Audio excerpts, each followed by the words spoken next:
My name is Mike, and this is The Hot Seat.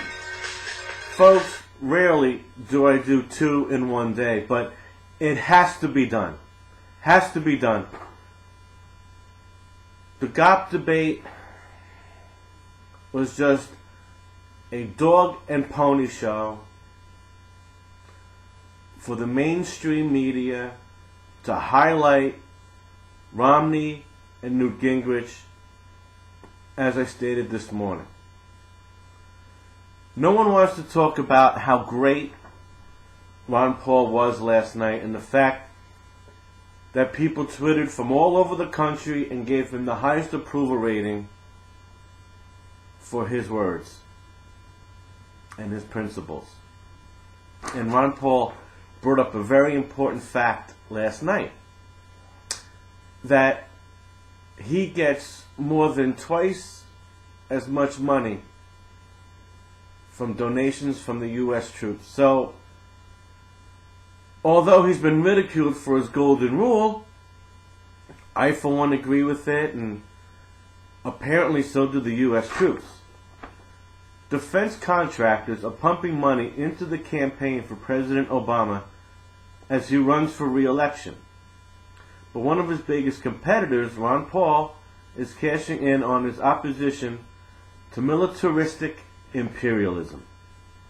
Ron Paul is gaining support for his anti-war views despite the rhetoric being heard in a state largely dependent on the military-industrial complex. We're talking about South Carolina. Dr. Paul wants to end America's reliance on the war machine to corruptly generate profits and endure unnecessary wars.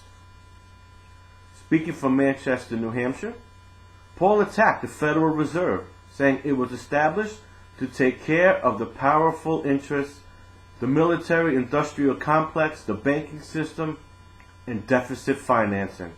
And we've seen that come to light. Quote from Ron Paul: "In the last 10 years, the wars that have gone on have added $4 trillion of debt. And I don't think we are the one bit safer for it." And let me expand on that real quick. The war on terror has brought us the Patriot Act and the newly signed NDAA, which throws away habeas corpus. On top of that, you want to go on a trip and fly a plane. Now we see old ladies stripped of their diapers, and we see the groins of children felt up. I think we have been less safe because of all the money that we have spent overseas. So often they say that if we tell people that we think we should spend less in the military, they say, "Oh, that means you want to cut defense." No, says Ron Paul. If you cut the military-industrial complex, you cut war profiteering.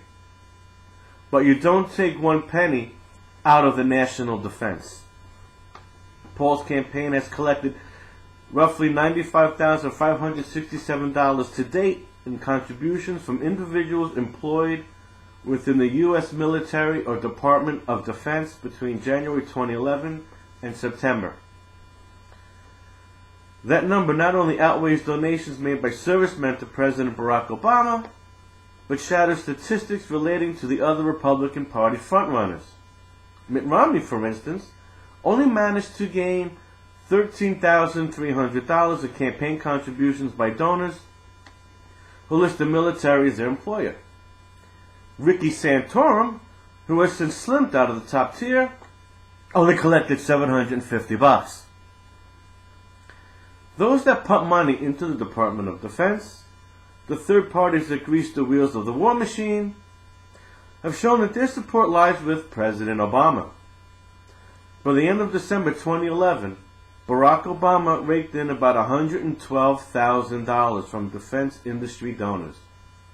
Paul, by comparison, only took in $50,000. In regard to those fighting the wars, Paul has collected around $20,000 more than $20,000 more dollars than Obama from employees in the U.S. military. So, folks, again,